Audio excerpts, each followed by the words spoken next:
고린도전서 14장 1절에서 12절. 제가 읽겠습니다. 사랑을 추구하며 신령한 것들을 사모하되 특별히 예언을 하려고 하라. 방언을 말하는 자는 사람에게 하지 아니하고 하나님께 하나니 이는 알아듣는 자가 없고 영으로 비밀을 말함이라. 그러나 예언하는 자는 사람에게 말하여 덕을 세우며 권면하며 위로하는 것이요 방언을 말하는 자는 자기의 덕을 세우고 예언하는 자는 교회의 덕을 세우나니 나는 너희가 다 방언 말하기를 원하나 특별히 예언하기를 원하노라. 만일 방언을 말하는 자가 통역하여 교회의 덕을 세우지 아니하면 예언하는 자만 못하니라. 그런즉 형제들아 내가 너희에게 나아가서 방언으로 말하고 계시나 지식이나 예언이나 가르치는 것으로 말하지 아니하면 너희에게 무엇이 유익하리요? 혹 필이나 검은고와 같이 생명 없는 것이 소리를 낼 때에 그 음의 분별을 나타내지 아니하면 피리 부는 것인지 검은 고 타는 것인지 어찌 알게 되리요? 만일 나팔이 분명하지 못한 소리를 내면 누가 전투를 준비하리요? 이와 같이 너희도 혀로서 알아듣기 쉬운 말을 하지 아니하면 그 말하는 것을 어찌 알리요? 이는 허공에다 말하는 것이라. 이같이 세상에 소리의 종류가 많으나 뜻없는 소리는 없나니 그러므로 내가 그 소리의 뜻을 알지 못하면 내가 말하는 자에게 외국인이 되고 말하는 자도 내게 외국인이 되리니 그러므로 너희도 영적인 것을 사모하는 자인즉 교회의 덕을 세우기 위하여 그것이 풍성하기를 구하라. 아멘. 오늘 말씀의 제목은 예언의 특징 대 방언의 특징, 이런 제목으로 말씀을 함께 나누도록 하겠습니다. 우리가 지난주에 드렸던 말씀을 잠깐 정리해 볼까요? 부분적인 것 하면 먼저 뭐가 떠올라야 되죠? 은사죠. 부분적으로. 그래서 은사의 유통기한은 언제까지입니까? 이렇게 물어보면 멍해지죠. 온전한 것이 올 때까지. 유통기한은 온전한 것이 올 때까지. 이렇습니다. 그래서 믿음, 소망, 사랑, 그 중에 가장 큰 것은 뭐예요? 사랑. 왜 그렇습니까? 사랑은 유통기한이 없기 때문이죠. 그래서 은사를 통해서 무엇을 만들어야 하느냐? 이거였죠. 은사를 통해서 뭘 만들어야 합니까? 사랑을 만들어야 된다. 처음 듣는 것 같은 이 표정은 도대체 뭘까요? 신기하고 놀랍습니다.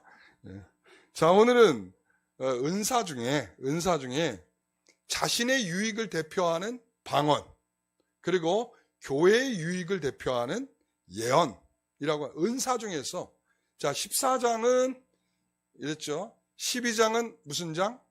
은사. 14 무슨 장? 14. 은사. 그 가운데 13장은 사랑장. 그러니까 이 사랑이 뚱딴지같이 들어와 있는 것이 아니라 이 은사와 은사를 묶는 징검다리 같은 역할을 사랑이 하는 것입니다.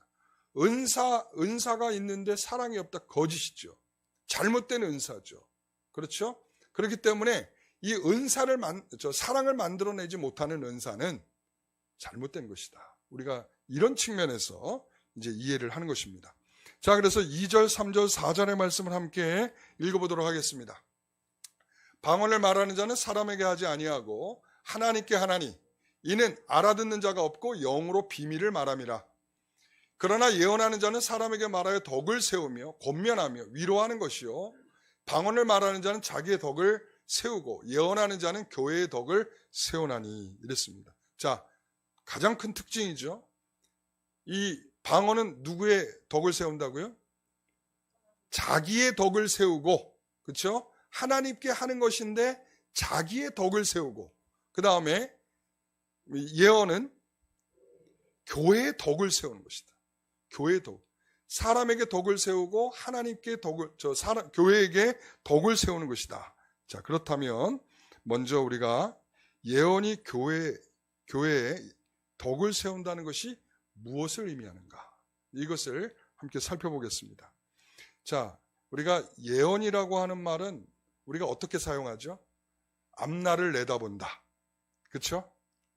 그래서 우리가 예언하면 한때 굉장히 그 엄청난 파장을 일으켰던 사람이 있어요. 노스트라다무스라는 사람이죠.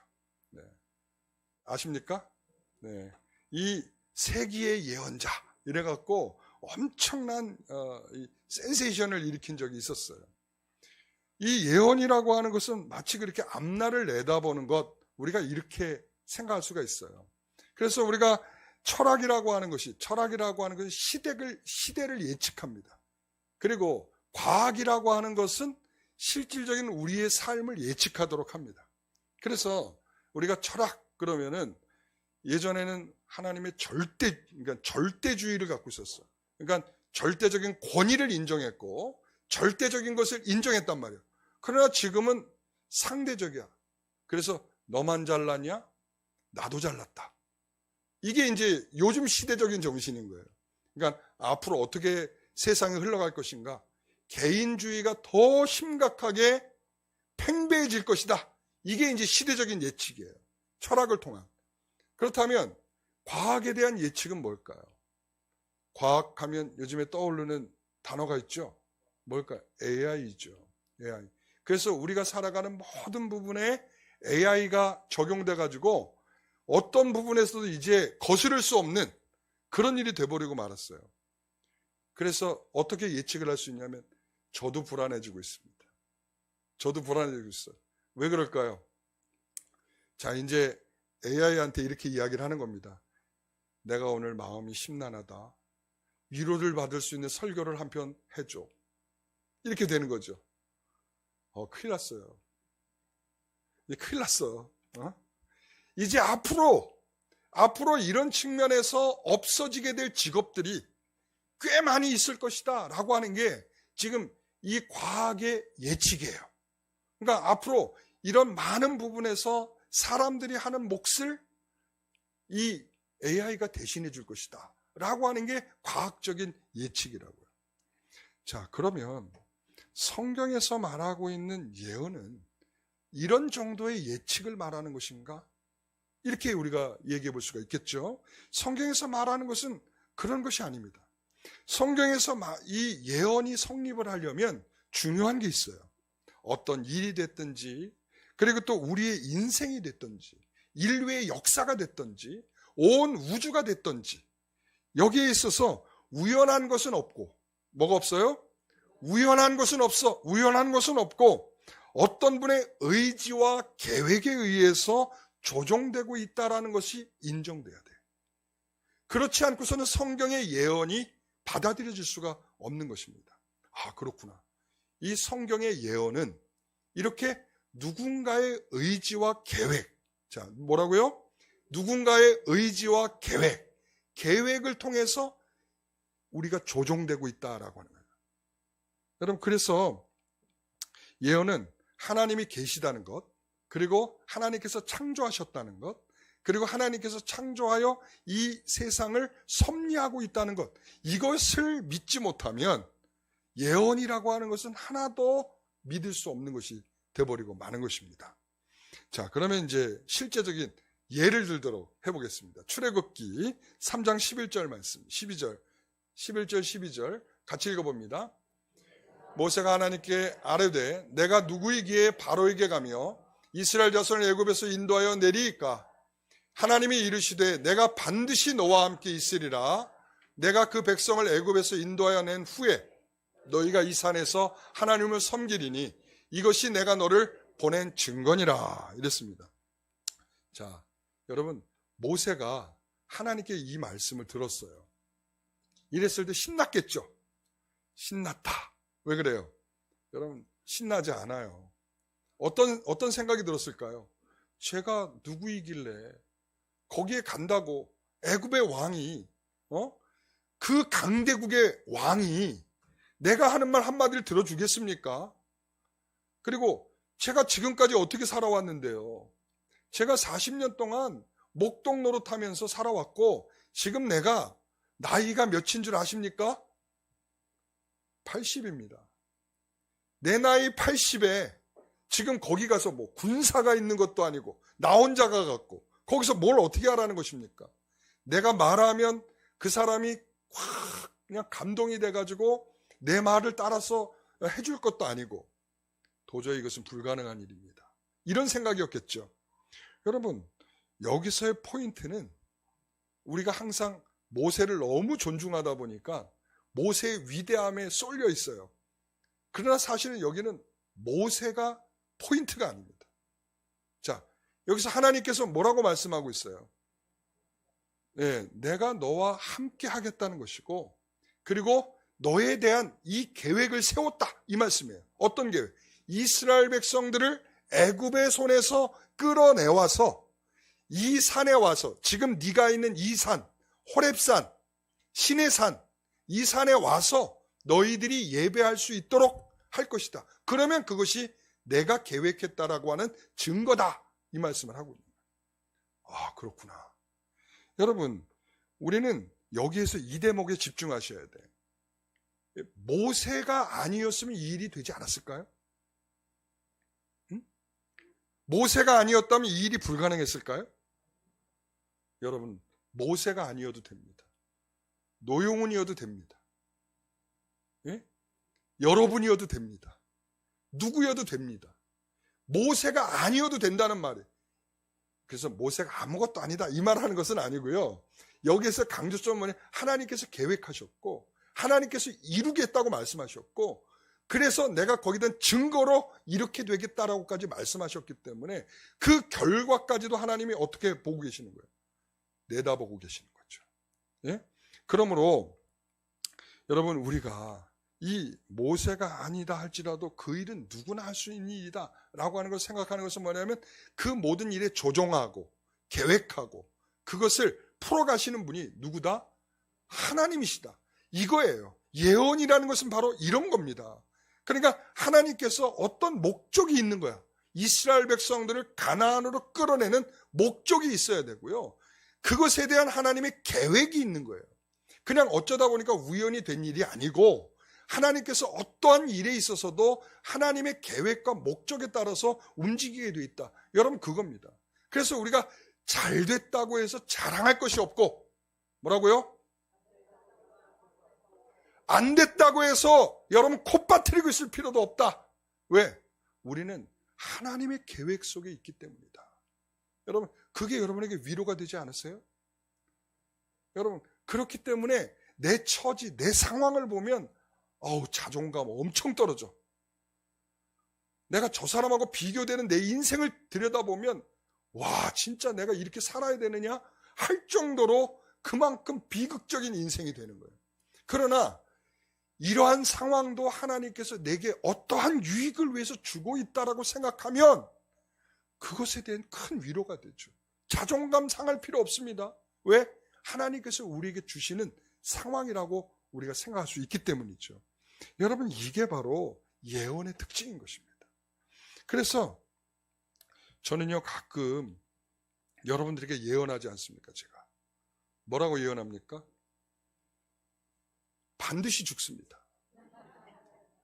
여러분들은 반드시 죽을 것입니다. 제가 이 예언을 하잖아요. 그죠? 여러분 그렇죠? 여러분 우리는 그러나 반드시 죽을 겁니다. 저를 포함해서 반드시 죽을 겁니다. 주님이 그 전에 오시지 않는다면 우리는 반드시 죽을 겁니다. 그렇죠? 그런데 문제는 뭐냐면 이게 예언이 아니다는 거예요. 왜요? 그 사람이 왜 죽어야 하는지 그리고 하나님의 계획이 뭔지 전 몰라요.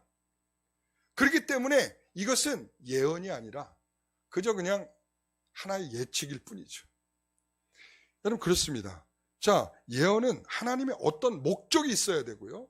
그리고 하나님의 계획이 있어야 된다라고 하는 사실입니다. 자, 또 한 예를 드릴게요. 자, 사도행전 2장 16절 말씀 같이 읽어봅니다. 이는 곧 선지자 요엘을 통하여 말씀하신 것이 일러스되 17절 하나님이 말씀하시기를 말세에 내가 내 영을 모든 육체에 부어주리니 너희의 자녀들은 예언할 것이요 너희 젊은이들은 환상을 보고 너희의 늙은이들은 꿈을 꾸리라. 그래서 이거를 막 그냥 이렇게 해석들을 하더라고요. 젊은이들은 환상을 본대. 그리고 늙은이들은 꿈을 꾼대. 그래서 내가 늙은이라 꿈꾸잖아. 여러분 이거 아니에요. 지금 그 얘기를 하는 게 아니에요. 아시겠죠? 여러분 여기서 말세라고 하는 것은 이런 거죠. 말세는 지금 이 예언이 언제 한 겁니까? 구약 시대에 한 거죠. 구약의 요엘이라고 하는 선지자가 앞을 내다보면서 예언을 한 겁니다. 예언을 했어요. 그 예언은 말세에는 뭐냐면 구약의 시대가 끝나고 신약의 시대가 열리는 그때를 가리키는 거죠. 자, 그때 뭐가 나타난다고요? 성령이 임하신다. 그래서 성령 강림 사건이 일어나셨죠. 그렇죠? 그리고 난 다음에 뭐라고 해요? 모든 육체. 그동안은 항상 그들의 마음과 생각 속에는 이 모든 육체, 그들이 만약에 이 말을 들었다면, 구약의 성도들이 이 말을 들었다면 뭐라고 생각하겠어요? 유대인들, 온 유대인들 이 생각을 했겠죠. 모든 육체가 그랬으면. 그러나 이것은 이제 모든 민족, 모든 열방에 이와 같이 신약의 교회가 열리게 된다라고 하는 것을 말씀하고, 성령이 임하면, 여러분 그래서 이 성령 강림이 일어났을 때 그 가운데 유대인들만 있었습니까? 아니죠. 여러 디아스포라 혹은 이 외국에서 유대교를 받아들였던 그런 외국인들도 이 예루살렘에 왔단 말이죠. 그러니까 그 가운데에서 이 유대인이 아닌 사람에게도 성령이 임하셔서 모든 열방에 임하셔서, 자, 그 다음에 뭐라고 그래요? 너희의 젊은이들은 환상을 보고 너희의 자녀들은 예언할 것이며 너희의 늙은이들은 꿈을 꿀 것이다. 이렇게 말씀합니다. 그러니까 신약의 성도들 이와 같이 성령의 은혜를 입게 될 것이다. 이렇게 말씀하고 있는 거예요. 자, 이런 계획을 세우셨던 것입니다. 어떤 계획? 말세에는 이와 같은 일이 벌어질 거야 라고 하나님께서 요엘 선지자를 통해서 예언하셨어요. 자, 그랬을 때 그럼 목적은 뭐냐? 21절 같이 읽어봅니다. 누구든지 주의 이름을 부르는 자는 구원을 받으리라, 이거예요. 자, 이와 같은 성령 강림이 일어나서 이와 같은 성령의 은혜가 모든 열방들에게 임했다 이 말이죠. 그 임한 목적이 뭐예요? 주의 이름을 부르는 자는 구원을 얻는다라는 것입니다. 베드로가 지금 이 설교를 힘주어서 하고 있는 것입니다. 이제 모든 열방의 사람들이 주의 이름을 부르게 될 것이며 주의 이름을 부르면 구원을 받게 된다. 이게 목적이라는 거예요. 오늘 여러분들이 이 자리에 있게 된 것이 바로 이런 목적이 성취된 거 아니겠습니까? 주의 이름을 부르며 그 예언이 그 당시만 이루어지고 끝나는 것이 아니라 오늘날에도 이와 같은 은혜가 우리에게 계속적으로 이루어지고 있는 것입니다. 여러분, 이 방식은 구약에서 예언한 방식대로, 그리고 예수님께서 미리 말씀하신 대로 그렇게 됐다는 것이죠. 자, 보세요. 이제 또 한 번의 예를 들겠습니다. 가브리엘 천사가 요셉에게 예언을 하죠. 마태복음 1장 21절에 아들을 낳으리니 이름을 예수라 하라. 자, 이는 그가 자기 백성을 그들의 죄에서 구원할 자이십니다. 가브리엘 천사가 예언의 메시지를 전달했어요. 그 예언의 메시지는 아들을 낳을 것이다. 자, 아들을 낳는다는 게 예언이죠. 그런데 그것이 예언이 되려면 뭐가 있어야 된다고 그랬죠? 목적이 있어야 되죠. 목적이 뭐예요? 그 아들을 통해서 죄인들을 구원하기 위한 목적이라는 거죠. 계획은 뭐예요? 지금 하나님께서 창세전부터 계획하신 그 일을 지금 이제 요셉 너를 통해서 나타낼 것이다 라고 하는 계획을 지금 드러내신 것이죠. 여러분 그렇습니다. 이것이 예언입니다. 그러니까 하나님은 이 예언을 통해서 그 결과를, 그 사실을, 그것을 만들어낼 수 있는 뭐가 있는 권위와 능력을 갖고 계신 분이다. 여러분 우리가 점쟁이를 보면 아주 용한 점쟁이들은 과거를 알고 미래를 알아요. 그렇죠? 여러분 그런데 그 점쟁이가 그 미래를 만들어낼 수 있는 능력은 있을까요? 없을까요? 없다는 거예요. 여러분 거기서 부적 써주는 거 그거 있잖아요. 다 구라고 뻥이에요. 네. 여러분 그러니까 그들이 이 미래를 어쩌고 저쩌고 애군을 막기 위해서 이렇게 하면 됩니다. 여러분, 그게 안 되는 거예요. 여러분, 우리에게 그와 같은 일들을 만들어내시는 분은 누구라는 거예요? 하나님이시다. 그렇기 때문에 예언이다, 이렇게 말씀하는 겁니다. 그렇다면 예언이 교회에 덕을 세운다는 것은 무엇일까요? 우리가 모든 신자는, 모든 우리 교회의 성도들은, 제가 지난주에도 말씀드렸듯 성부께서 성자에게 일정한 사람을 주셔서 십자가에서 구원하셔서 이제 교회의 성도로 부르셨단 말이죠. 제가 이건 아주 그냥 노래를 부르듯이 계속 얘기를 하고 있는 거죠. 그죠? 그렇죠? 예? 그렇죠? 성도님들. 네, 그렇죠? 예. 그러니까 여러분, 바로 그것이 창세전에 하나님께서 그렇게 계획하신 일을 예수님을 통해서 예언하여 메시지를 주신 거예요. 예수님께서. 그래서 이제 그 하나님의 계획을 지금 내가 성도로 불리우고 있다라고 하는 것이 바로 그러한 목적이 이루어지고 있다는 거죠. 예수님께서 계획하신 것이 그와 같이 예언된 말씀이 오늘날 우리에게 이렇게 적용되고 있는 것입니다. 여러분, 하나님께서 나 하나를 구원하기 위해서 얼마나 큰 계획을 세우셨는지 몰라요. 저는 놀랍습니다. 얼마나 큰 계획이 있는지 몰라요. 우리는 그냥 예를 들어서 어떤 사람이 나에게 전도했다. 그냥 그 사람이 나에게 전도한 걸로 우리는 뭐 별 볼 일 없다라고 생각을 할 수 있어요. 그러나 있죠. 하나님께서 나에게 복음이 들려지기까지 수많은 일들을 만들어내셔가지고요. 이 역사로 우리를 조종하고 이거를 새로 편집하고 이런 일들을 통해서 주님께서 나에게 그 사람이 복음이 들려지도록 하게 했단 말이에요. 여러분, 그거 아세요? 그거 아시겠냐고요. 여러분들이 구원받아서 지금 예수의 이름을 부르고 있는 이 일이 그냥 지극히 보잘것없는 일이 아니라 하나님의 어마어마한 역사의 한 흐름 속에서 수많은 일들과 사건들과 사람들이 동원되어 이 일이 지금 내게 있다는 거예요. 여러분, 제가 간단히 얘기하면 이럴 수 있어요. 여러분, 하나님께서 선교사들을 한국에 파송하셨잖아요. 그렇죠? 예? 수많은 선교사들이 파송되어서 순교까지 하면서 복음을 전했잖아요.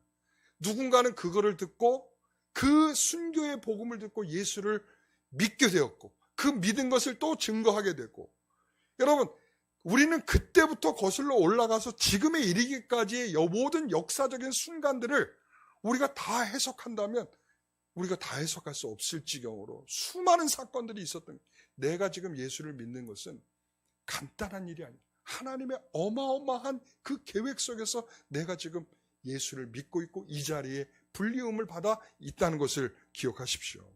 여러분, 이럴 때 우리에겐 얼마나 큰 감사가 있습니까? 얼마나 큰 위로가 있습니까? 얼마나 큰 유익이 있습니까? 얼마나 큰 복입니까?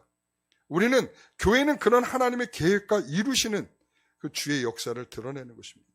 그래서 예언의 가장 큰 핵심은 뭘까요? 예수 그리스도인 것입니다.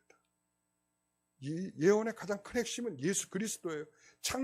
창세기로부터 시작해서 예수 그리스도께서 오실 것이다라고 하는 이 수많은 예언들이 있었고, 그리고 그것이 이루어졌고, 그리고 오늘날 우리 성도들은 성경을 펴면 주님께서 다시 오실 것에, 다시 오신다라고 하는 그런 예언의 말씀을 우리는 분명히 듣고 있다는 것이죠.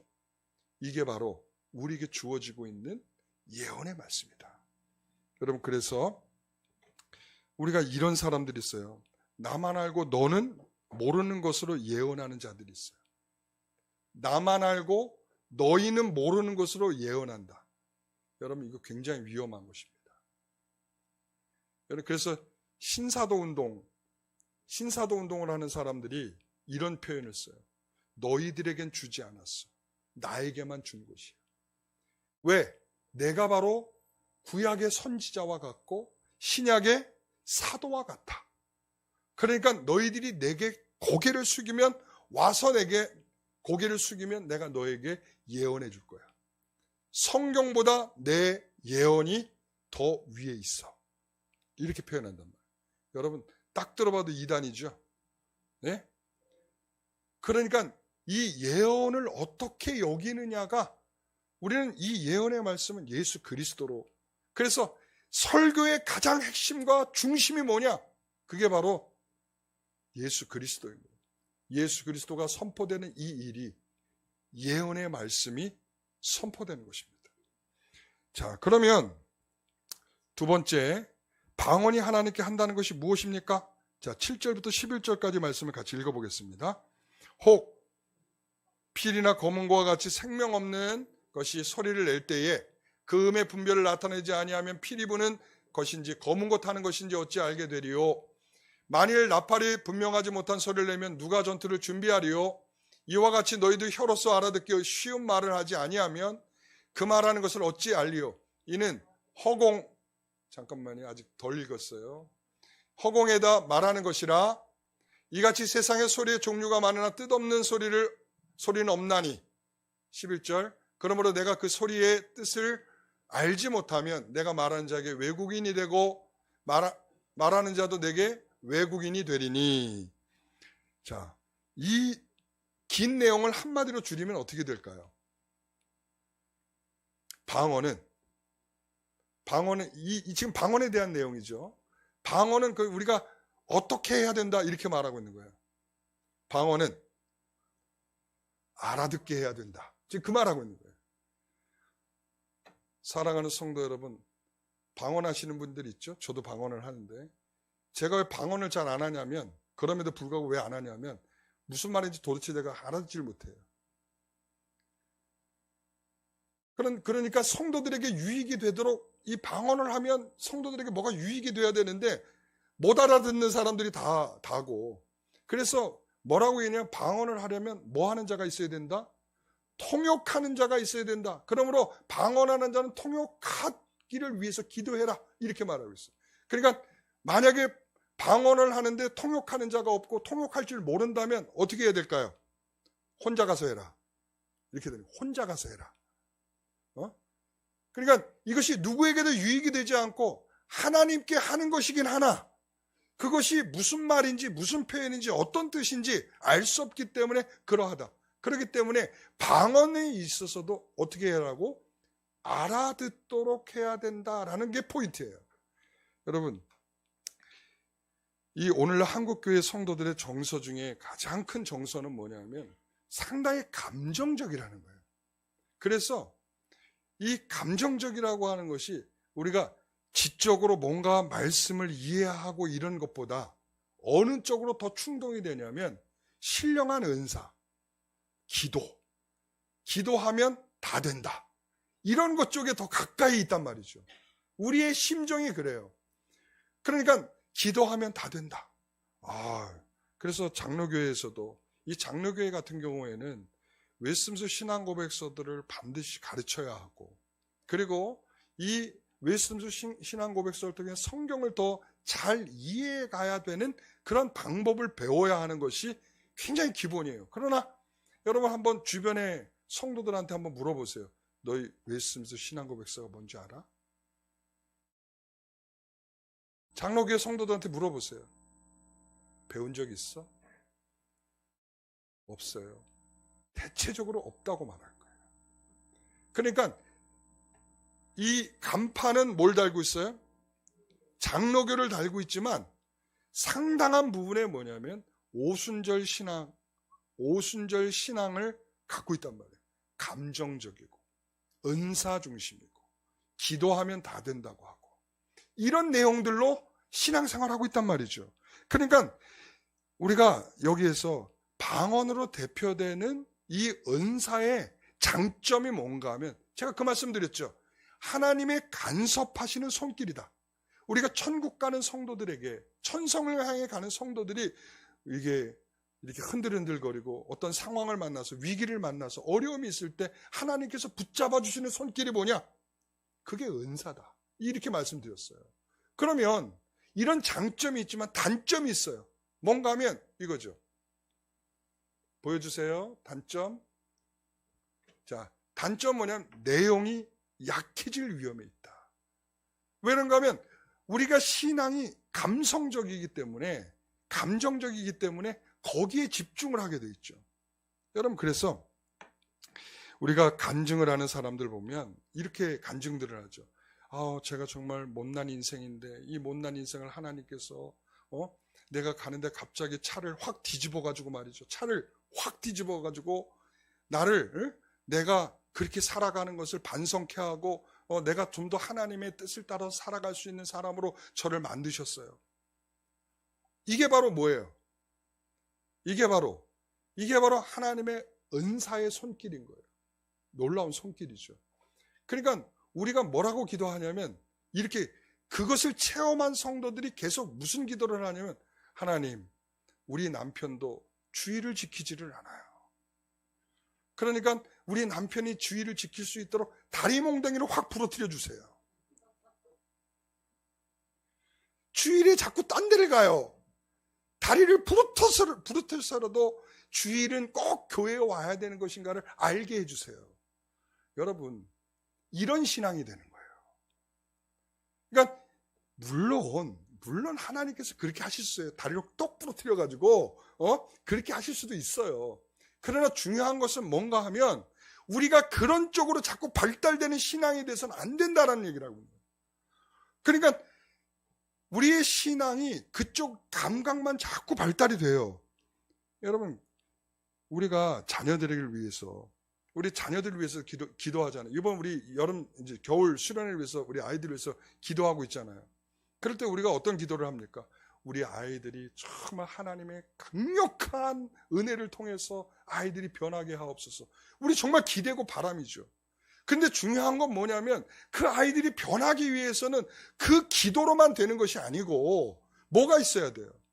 우리 성도들, 선배들이 신앙생활하면 얼마나 좋고 얼마나 유익하고 얼마나 여기에 하나님의 베푸시는 은혜가 얼마나 큰지를 아이들에게 보여줘야 되죠. 가정에서도 마찬가지죠. 그런데 이런 거는 없이 우리가 기도하는 거야. 하나님, 전적으로 우리 아이들이 변하게 하옵소서. 아이들이 안 변하는 이유가 거기 있는 거예요. 그러니까 여러분, 우리가 내용이 없는 부실한 내용을 가진 신자로 자꾸 가게 되는 거야. 그래서 우리가 감정적으로 가면 위험한 것 중에 하나, 균형을 잃어버려요. 균형, 조화. 그러니까 우리가 이러한 감정적인 신앙도 때로는 좋아요. 이게 필요 없다는 걸 말하는 게 아니에요. 우리가 왜 감정이 있잖아요, 다. 그렇죠? 기쁘고 감사하고 여러분 행복해하고 여러분 이런 감정적인 게 있죠. 그러나 이 감정적인 걸 무시하라는 게 아니라 여기에 균형이 있는 뭐가 있어야 돼요. 하나님의 말씀을 통해서 이것을 해석하고 이 감정을 해석하고 그리고 이 감정을 끌고 갈 수 있는 방향을 설정하고 이런 것들은 어디에서 나오냐면 우리가 이성적인 것에서 오는 거예요. 그러니까 하나님의 말씀을 듣고 깨닫고 여기에서 우리 신앙들이 자라가는 거죠. 여러분, 아이들에게 학원을 왜 보냅니까? 아이들 학원 왜 보내죠? 공부 잘하라고 보낸다고 일부 예배 얘기하더라고요. 저는 그렇게 생각하지 않아요. 학교 수업이 충분치 않으니까 보내는 거예요. 그러니까 학교 수업으로 충분하지 못하니까 어딜 보내요? 학원에 보내는 거예요. 여러분, 그래서 이 아이들이 말이죠. 학원의 의존도가 너무 커지게 되면 뭐냐면 학교를 무시해버려요. 그래서 이 강남이나 그리고 목동이나 강북, 저 상계동 이 지역의 아이들은 말이죠. 아이들이 수업 시간에 3분의 1이 엎어져서 잔대요. 엎어져서 잔답니다. 엎어져서. 눈치 보며 자는 게 아니라 엎어져서 잔다. 선생님이 노터치. 왜? 얘네들은 알아서 다 공부하는 애들이라고 생각하니까 더 이상 건드리질 않는 거예요. 여러분, 학교에 대한 부정적인 생각을 통해서 그런 일이 되는 것이겠죠. 그런데 제가 수능 만점자 아이가 인터뷰하는 걸 본 적이 있어요. 뭐라고 얘기하냐면 어떻게 그렇게 성적을 잘 맞을 수 있어? 어떻게 이렇게 하나도 안 틀리고 다 맞을 수 있었습니까? 그랬더니 이 아이가 뭐라고 그랬게요? 예? 학교에서 선생님이 가르쳐주는 것만 열심히 공부했습니다. 이러더라고요. 제가 그것을 충분히 이해가고 공감되는 게 뭐냐면 제 짝이 고등학교 때 제 짝이 그랬어요. 걔는 수업 시간에는 눈동자가 굴러가질 않아요. 선생님이 하는 말씀에 집중, 초집중. 그러니까 옆에서 부스럭거리는 소리만 나도 신경 쓰여가지고 견디지를 못하네. 그런데 수업 시간만 딱 끝나면 일반 아이들과 다 똑같아.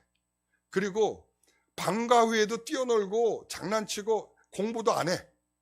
그런데 시험 보면 전교 1등이고, 그리고 서울대 물리학과를 갔어요.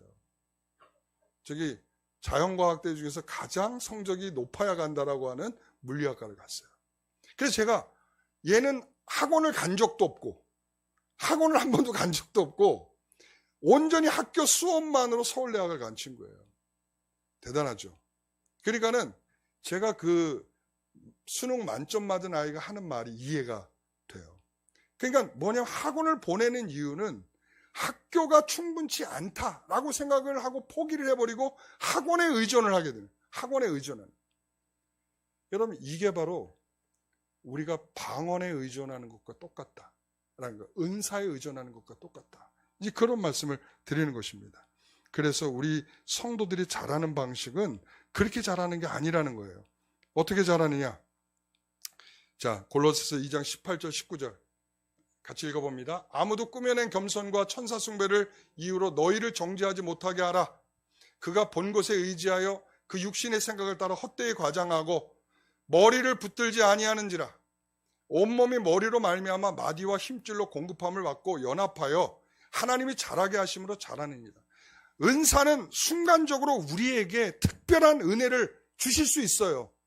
그러나 그것이 우리의 신앙을 자라게 하지 않습니다. 절대 신앙은 그리스도의 머리를 붙들고 있어야 자라는 것입니다. 그리스도의 머리를 붙든다, 그리스도의 충만함이 우리에게 오게 되는 거예요. 그것이 뭐냐면 우리 예수님께서 말씀이 육신이 돼서 오셨잖아요. 말씀이 육신이 돼서 오셨고 그 말씀을 통해 가르치셨고 그 말씀을 순종하도록 우리에게 말씀하고 있다는 것이죠. 그러므로 그의 충만함은 뭐냐? 말씀에서 오는 충만이다. 여러분 믿으십니까? 말씀에서 오는 충만이다. 매일 큐티하라. 왜 그렇습니까? 말씀에 오는 충만을 경험하라는 거예요. 그게 신자가 잘하는 방식이에요. 매일매일 말씀을 가까이 하며 말씀을 통해서 우리가 잘하는 방식이란 말이죠. 여러분, 그래서 신앙은 그 그리스도의 머리를 붙드는 훈련을 하는 거예요. 그래서 하나님께 하는 것 같은 방언은 우리가 매 시간 하나님의 즉각적인 간섭을 받고 있는 것처럼 느끼죠. 신령한 은사가 매일매일 경험되는 것처럼 우리가 방언을 한다고 막 우리 천사의 말하고 하나님을 향하여 막 방언을 한다고 생각해 보세요. 그 순간에 우리는 하나님의 신비한 말씀이 임하고 있다라고 생각을 할 거 아니겠습니까?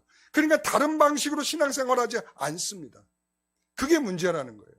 균형이 깨지는 거예요.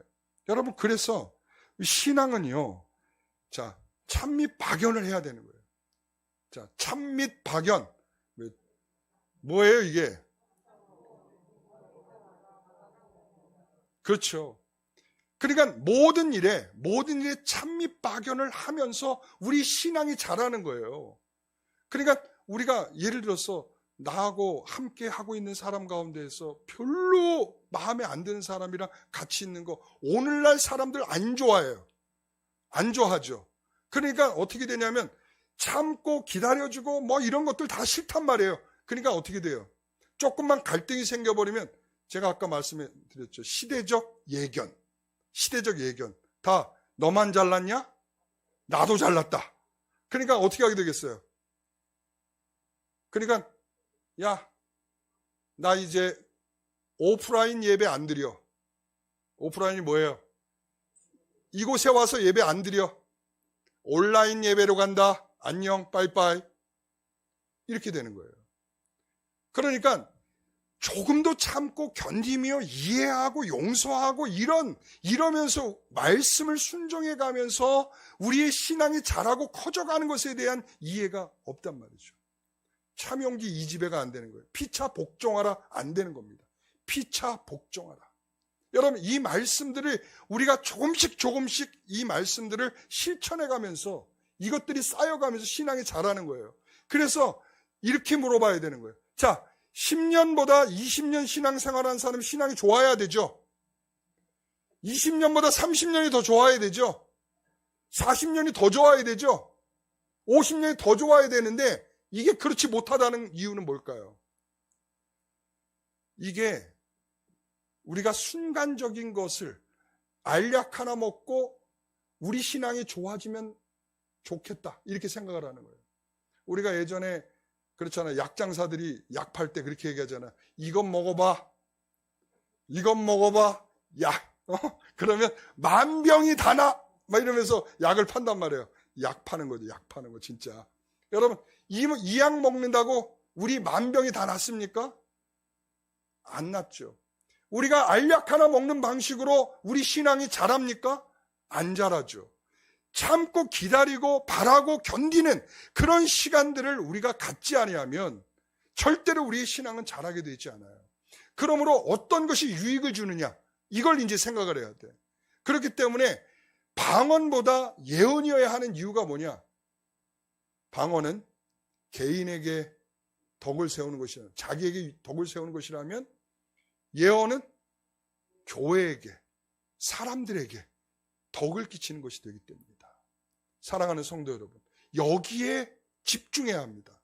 그러니까 우리가 어떤 일을 하든 무슨 말을 하든 우리가 사람들에게, 교회에게 덕을 세우는 쪽으로 가야지, 자기에게 덕을 세우는 쪽으로 가면 결과적으로 우리의 신앙은 자라지 않게 되어 있습니다. 사랑하는 성도 여러분, 오늘 우리가 그런 마음으로 함께 기도하시기 바랍니다. 기도하겠습니다. 하나님 감사합니다.